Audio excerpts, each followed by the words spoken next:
नमस्कार, मैं हूं अदिति नागर और आपके साथ आज पॉलिटिकल कॉरिडोर में इस नींद आने और ना आने के चक्कर पर पूरी कहानी डिकोड करी जाएगी। आप देख रहे हैं पॉलिटिकल कॉरिडोर। अब देखिए, एग्जिट पोल के अनुमान भी ऐसे हैं कि चुनावी अखाड़े में उतरी हर पॉलिटिकल पार्टी के लिए कमोबेश हर राज्य में इतराने का भी मौका है और साथ में नींद भी उड़ाने का मौका है। अच्छा, सबसे पहले आपको बता दें कि 5 राज्यों की जंग केवल इन 5 राज्यों तक सीमित नहीं है। दस्तक जाहिर तौर पे दिल्ली में है क्योंकि आलाकमान दिल्ली बैठे हैं, लेकिन इसकी दस्तक 2024 तक है क्योंकि ये चुनाव नैरेटिव तय कर रहे हैं 2024 से पहले का। और आपने देखा होगा पिछले 1 दशक में नैरेटिव, ये जो अनुमान है, ये काफी चुनाव में असर डालते हैं। अब ऐसे में मन में लड्डू भी फूट रहे हैं और दुगदुगी भी बढ़ चुकी है। और अगर फील गुड की बात करें तो बस इतनी पसंद के लिहाज से एग्जिट पोल करने वाली एजेंसी को देख लीजिए जो आपके पक्ष में है। आप उसको देख के खुश हो सकते हैं। फिर भी अनुकूल अनुमान नहीं दिखे तो एग्जिट पोल को खारिज कर दीजिए। राजनीतिक प्रक्रियाओं का लब्बो-लुबाब यही है। जैसे आपने देखा होगा, कभी कभी ईवीएम पे शिकायत होती है और कभी कभी वही ईवीएम सत्य की बात करते हैं। ये कहते हैं कि इस बार जनता ने जीत दिला दी। ठीक वैसा ही है यही एग्जिट पोल। अगर आपके पक्ष में है तो अच्छे हैं, पक्ष में नहीं है तो आप नकार देते हैं। दुनिया भर के लोकतांत्रिक देशों में चुनाव से पहले हवा का रुख बताने के लिए जिस तंत्र का इस्तेमाल किया जाता है उसे ही एग्जिट पोल कहते हैं। आपको बता दें, ये एग्जिट पोल है, अनुमान है। इसलिए कहीं ना कहीं ये कोशिश की जाती है कि रिजल्ट से पहले रिजल्ट बता दिया जाए। लेकिन अगर हम इतिहास देखें, जरूरी नहीं है कि जो एग्जिट पोल कहता है वो सही साबित हो। यही वजह है कि लोगों को एग्जिट पोल का इंतजार भी था, लेकिन अब एग्जिट पोल के बाद 3 तारीख का इंतजार है। तो चुनावी परिणामों से चंद रोज पहले एग्जिट पोल ने किसी को दुखी किया तो किसी को खुश कर दिया।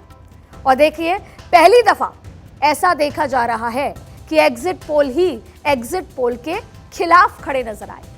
तेलंगाना और मिजोरम को छोड़ भी दें तो राजस्थान, मध्य प्रदेश और छत्तीसगढ़ में नेताओं की राजनीतिक लड़ाई से बढ़कर एग्जिट पोल कराने वाली एजेंसी के बीच भी लड़ाई छिड़ चुकी है।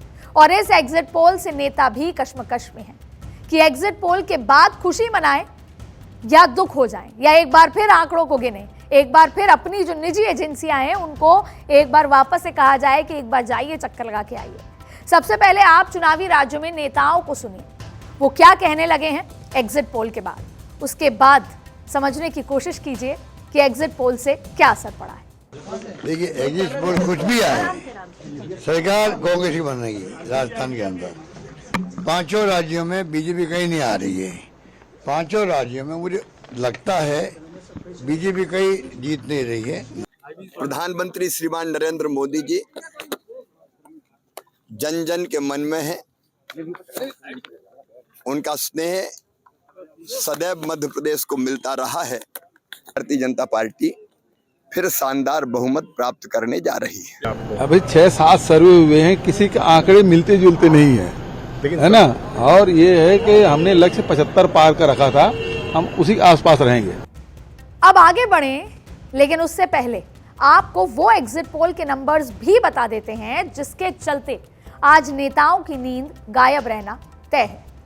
आप भी इन नंबरों से पोल का घोल निकालने की कोशिश कर सकते हैं, लेकिन शायद उससे भी कंफ्यूजिंग ये है कि सबसे पहले आपको एग्जिट पोल दिखा देते हैं। आपको पता लग जाएगा कि हम बार बार जो ये धुंध की बात कर रहे हैं एग्जिट पोल के बाद, वो क्यों कर रहे हैं। तो जो ये कंफ्यूजन का जिक्र हम आपसे कर रहे हैं, अब देखिए, अगर बात करें आपसे आज तक एक्सिस इंडिया की, तो मध्य प्रदेश का जिक्र मैं आपसे कर रही हूं।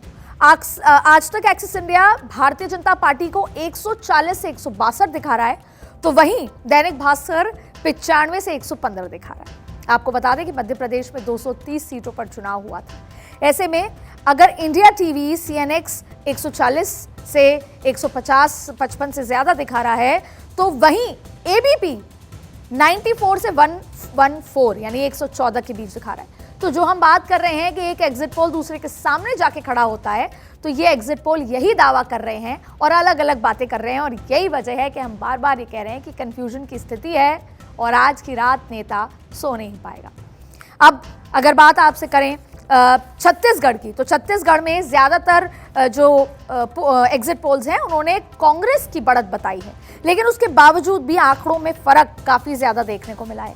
इसके साथ राजस्थान भी काफ़ी मैजिकल इसलिए है क्योंकि जहां एक तरफ TV9 भारतवर्ष ने भारतीय जनता पार्टी की सरकार बनते हुए दिखाया, तो वहीं अगर हम बात दूसरे नवभारत टाइम्स ने भी भारतीय जनता पार्टी को काफ़ी आगे दिखाया और कांग्रेस को एकदम 56 से 72 दिखाया, तो वहीं चाणक्य ने कांग्रेस की सरकार बनते हुए दिखाई और काफ़ी आगे भारतीय जनता पार्टी से काफ़ी आगे दिखाया। तो ये कंफ्यूजन की वजह है जब आज नेता करवटें बदलेगा लेकिन सो नहीं पाएगा। तो अब इस एग्जिट पोल के बाद सवाल उठने लगे हैं। सवाल है कि क्या अभी भी गहलोत का जादू जिंदा है?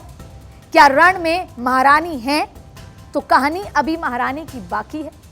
क्या मध्य प्रदेश में लाडली योजना ने चमत्कार किया है? क्या मध्य प्रदेश में शिवराज का राज तय है? मध्य प्रदेश में कमलनाथ कह रहे हैं कि टेलीविजन नहीं, विजन से आएगा परिणाम, और अब ये आशा का भाव है या निराशा का भाव?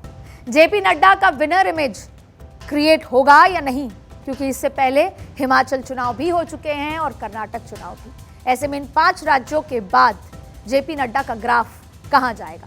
साथ ही मल्लिकार्जुन खड़गे की चुनावी कारीगरी काम आएगी या नहीं, क्योंकि कर्नाटक में कुछ और मामला था और बाकी 5 राज्यों में कुछ और। ऐसे में ये तो सवाल हैं जो ऊपरी ऊपरी आपको नजर आ रहे हैं, तैरते हुए नजर आ रहे हैं, इसलिए हमने आपसे पूछ लिए, लेकिन अंदर तो मामला और ज्यादा पेचीदा है।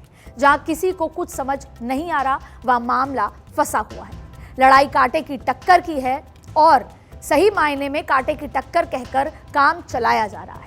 बहरहाल अगर सच में कांटे की टक्कर है तो इसके पीछे क्या क्या फैक्टर्स हैं उनसे भी आपको रूबरू करा देते हैं। देखिए, सबसे पहले अगर राजस्थान का जिक्र कर लेते हैं और इन जनरल भी बात करते हैं। राजस्थान में जो ये वोट परसेंटेज बढ़ा है, 0.75% जो वोट बढ़े हैं, इसका स्विंग कहाँ होता है?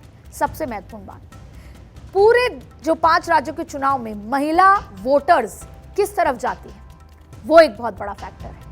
एक बार फिर अगर राजस्थान पे आए तो गुर्जर वोटर्स, इसलिए क्योंकि हम आगे सचिन पायलट साहब का जिक्र करेंगे, तो गुर्जर वोटर्स साइलेंट रहे और वो किस करवट जाते हैं वो बहुत बड़ा फैक्टर है। यही वजह है कि राजस्थान में किसी भी दिग्गज नेता को ये नहीं पता कि तस्वीर क्या है। इसके साथ मध्य प्रदेश, राजस्थान, छत्तीसगढ़, ये वो राज्य हैं जहां पर बागी और निर्दलीय खड़े हुए हैं, जिन्होंने पूरी की पूरी तस्वीर कंफ्यूज कर दी है।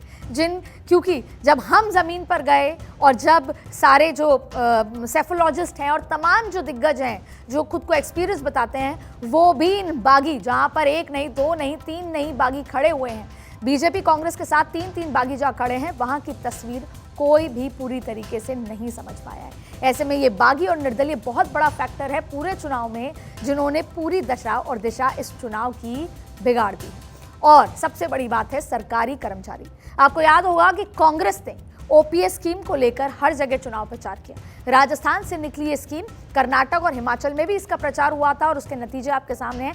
ठीक वैसे ही इन सरकारी कर्मचारियों का रुख क्या रहता है, वो बहुत बड़ा फैक्टर इस चुनाव में होने वाला है। और फिर बात आती है ध्रुवीकरण।